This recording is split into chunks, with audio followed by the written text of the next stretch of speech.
Look at him. Look at them. They're so cute together. I love it. Hello everybody, welcome back to the channel. Welcome to the channel if you're new here. My name is Death by Pony. Today we're hopping back into Lake of Voices. Without further ado, let's hop in. I feel the urge to say something, however I bite my tongue. That would only give the guide a reason to demand his medicine. In this situation, neither Bamele or I want. I'm watching as Bamele's knees suddenly lock up, and he nearly stumbles forward. He catches himself and manages to stay on his 2 feet, yet the guide starts to slip from his grasp. Bamele tightens his grip and hoists him back up, all the way onto his shoulders. The guide's face twists into a grimace at being jostled. Bamele attempts to mask his fumble with a laugh. I hope you aren't falling asleep up there. You've got to stay on your toes, even if you aren't walking on them. You're leading the way. The guide scrunches his nose in another display of pain, perhaps its annoyance. Why are you so eager to die? I'm not sure where you got an idea like that from. I've already explained that I'm doing this precisely so we won't die. Preventing you from leaving us to those monsters is worth a little added weight. The guide clicks his tongue and sneers at Bamele. Letting me lead uninterrupted means there was a chance I could leave you behind, yes. However, that was a moderate risk compared to the enormous one you are taking right now by carrying another person. It is not you who benefited from this. Bamele quirks an eyebrow at the guide. The risk was lowered then. Good to have a confirmation on that. There was a lulling conversation at the guide's quietest. He adds one more thought, and I must assume he intended it to be his last contribution to this argument. A heroic end isn't something to strive for. It is a waste. Bamele shakes his head firmly. There have to be those who are willing to work for more than themselves.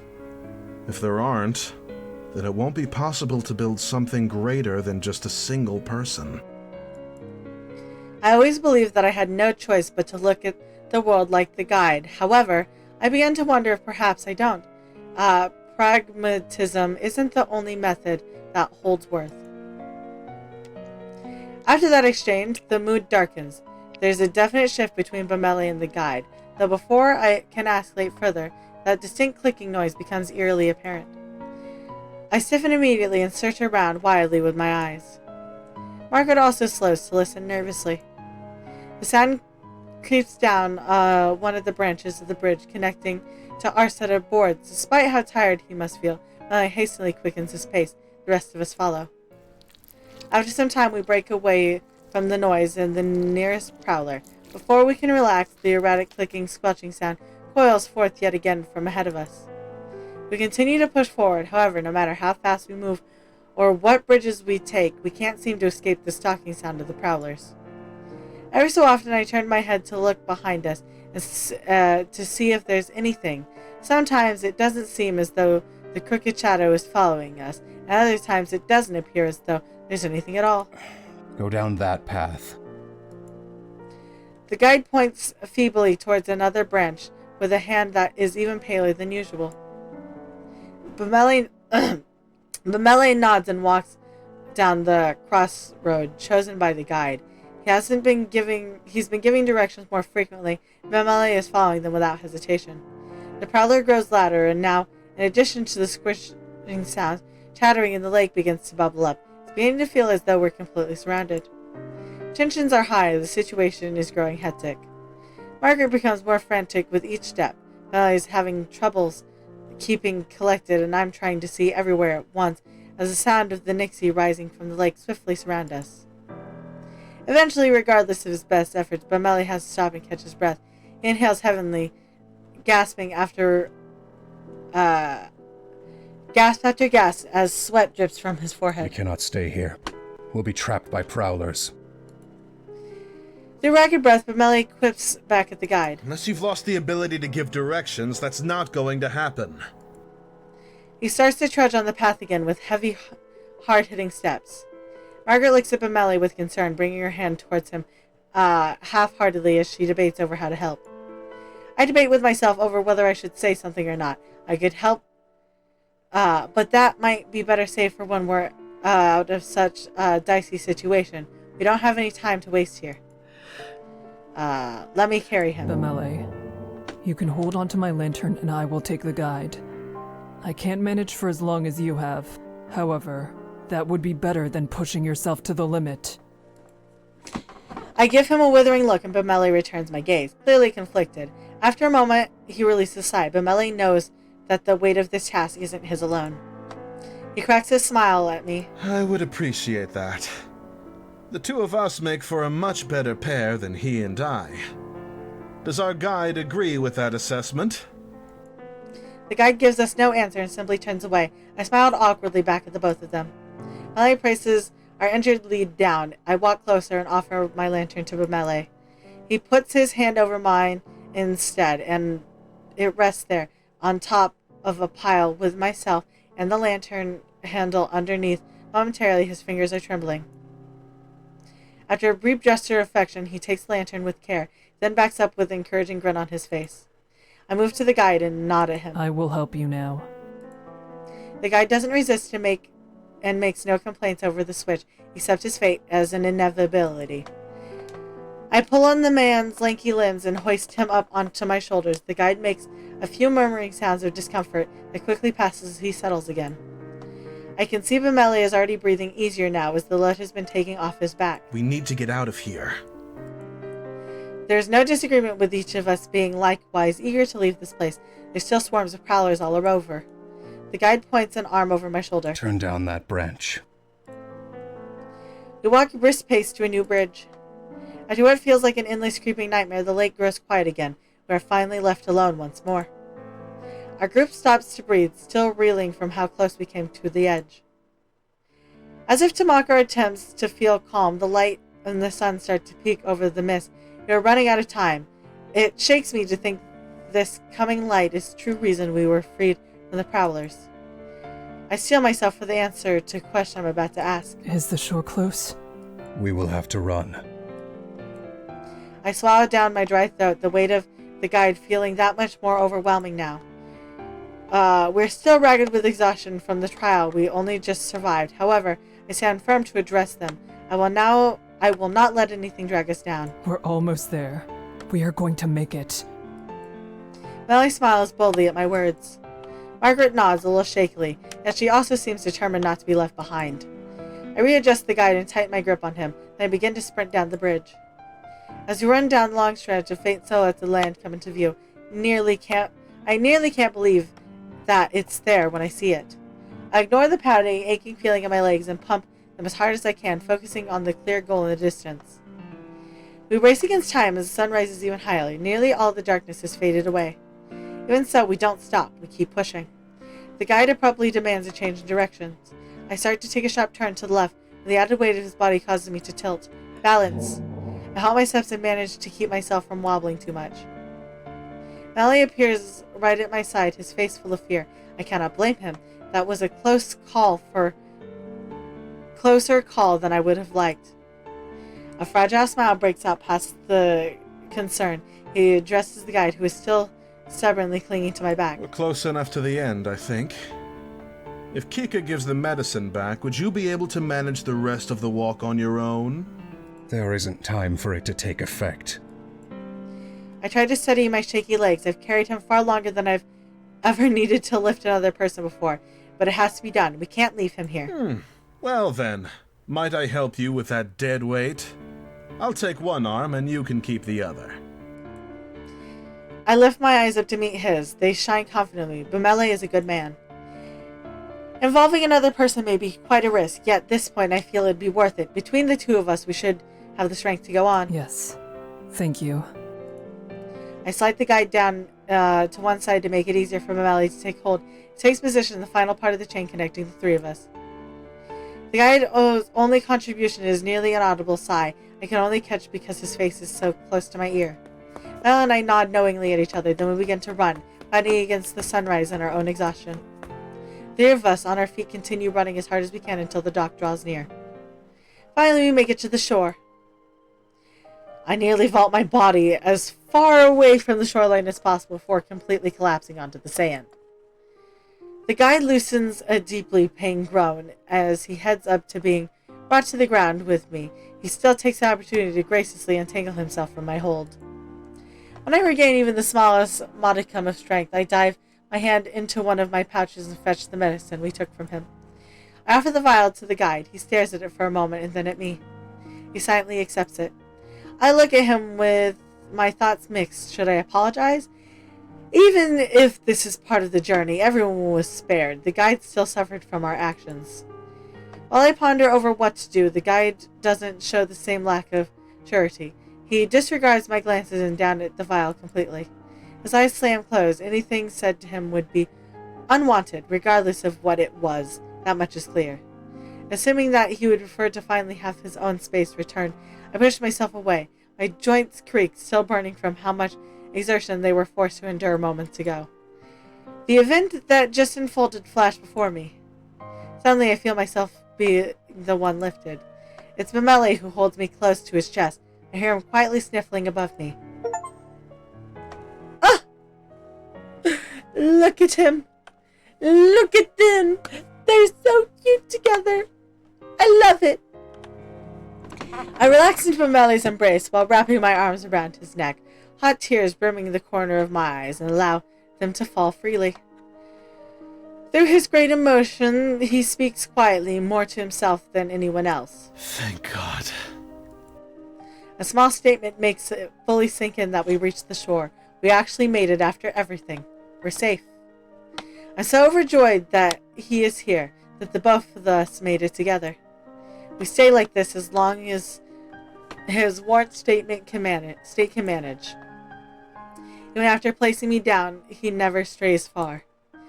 There is movement from the corner of my eye, and I notice the guide is standing again.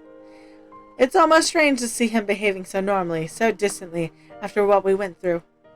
He draws near to us, his cloak swaying in the morning wind with each step he takes.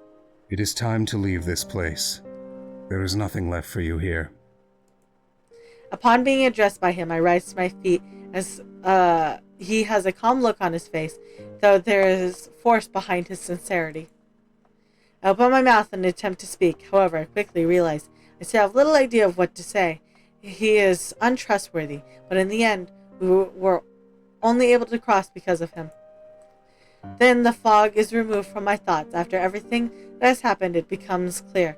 I harden my face and match his serious disposition. There's something he is certainly right of. This lake isn't a place to linger. Going round and round in circles will never help. We cannot submit our lives to the mind of Sinlos. What I must do if I truly want to defend others is keep them from coming here at all.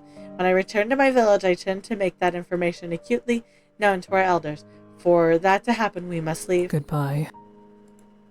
His eyes narrow as he looks over to me. I begin to feel uncomfortable under his scrutiny, but for a moment I could swear I noticed him smiling slightly. However, it could easily be a trick of the morning sun. Melee smirks lightly to himself, refusing to truly acknowledge the guide. I make no complaints to this, likely for the best. Margaret steps over to us regarding the guide with pointed expression. This will be goodbye for us as well. I appreciate the opportunity you've graced me with. However, I won't be returning here. The guide offers no reaction to the statement. In fact, he says nothing at all. Instead, he simply turns on his heel and leaves us alone once more. We make no attempt to stop him, watching him silently as he disappears into the landscape. It is painfully clear, no matter how meaningful this is for us, it's only another day in his life. Once the guide is fully depart, Margaret frowns harshly. This all seems so terribly sad. I regard the lake again. It's isolated and desolate. The mist still covers the surface like a suffocating rag. My thoughts darken as memories of Lou come flooding in. A warm, wide hand drapes over my shoulder and gives a firm squeeze. I peer up to see Mamele as he holds me in his gaze sympathetically. We don't have to put all of this behind us. Especially not right at this moment. I stare at him silently, tongue-tied at his words. He gives me a comforting smile. The smile lingers a bit before his expression promptly hardens. I'm not sure I'm the same coming off the bridges as I was stepping onto them.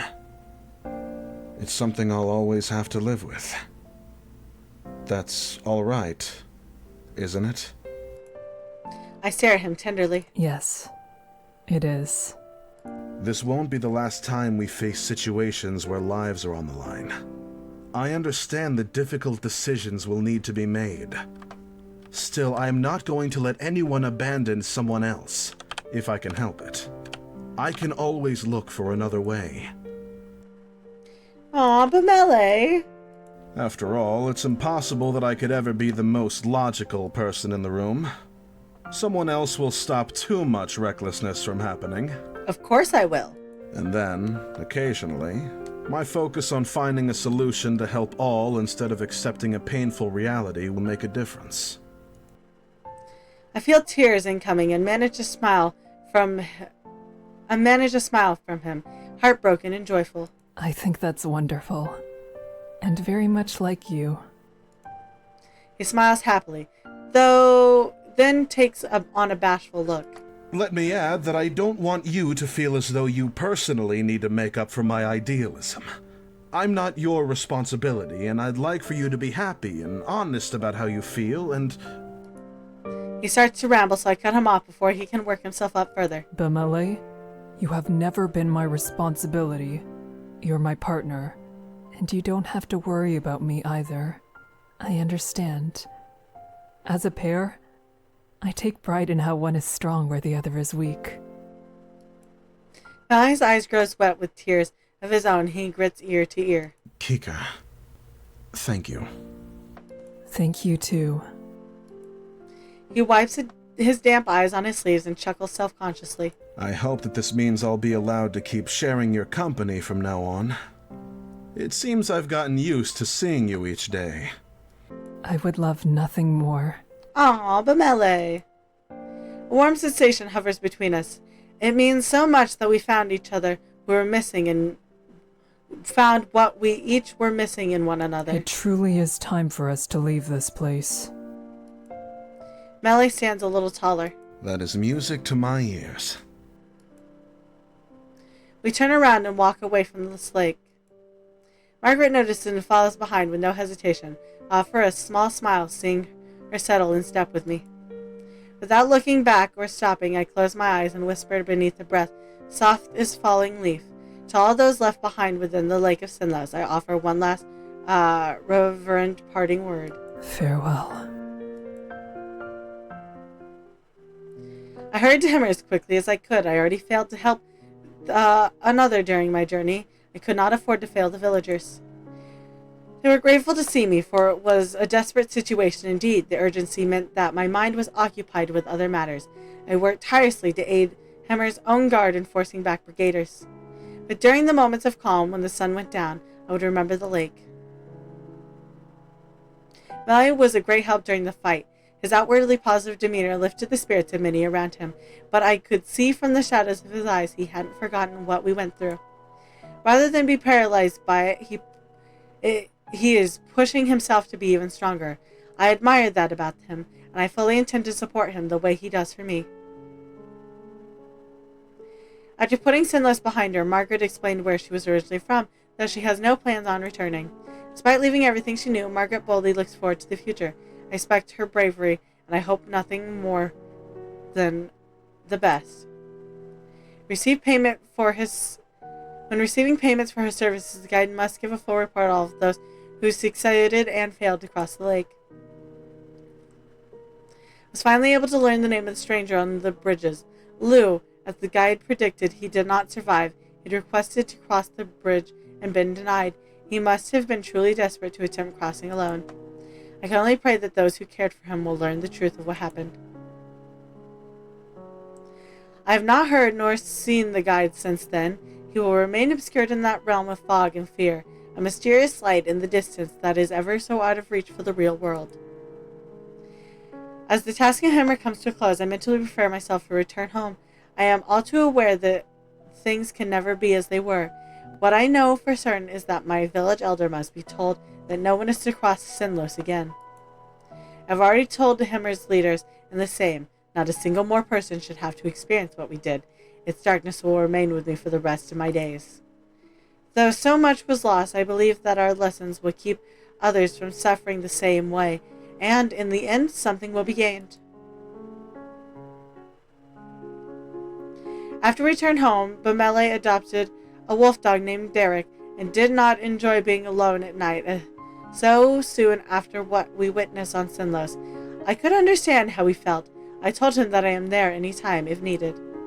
Now, he along with Derek regularly make themselves at home in my cabin. I would be lying if I said it did not bring me comfort having him here. We still spar together and are often partnered for missions, and we spend most days together. It is incredible to still find fulfillment in these small joys. Despite the pain of hardship, I will continue to do all I can to protect others, and as well as the life I've come to love. And with that is the end of that run. It was so good, though. Bamele, so bold, but it was refreshing to see somebody stand up to the guide. And I'm excited to see what these next two routes go, because the next two is a lot of sacrifice, a lot of getting close to the guard, a lot of being indifferent. So I'm excited to see where that goes. If not, a little upset, because that is not the route I would love to play, but it's the route I need to play for achievements. Anyway, we'll end that there. I hope you enjoyed today's episode, and if you did, hit like. That way I know you're enjoying the content I'm making. Hit subscribe. That way YouTube brings you back here. This happens next. I won't take up any more of your time. Have a good day, and I'll see y'all next time. Bye.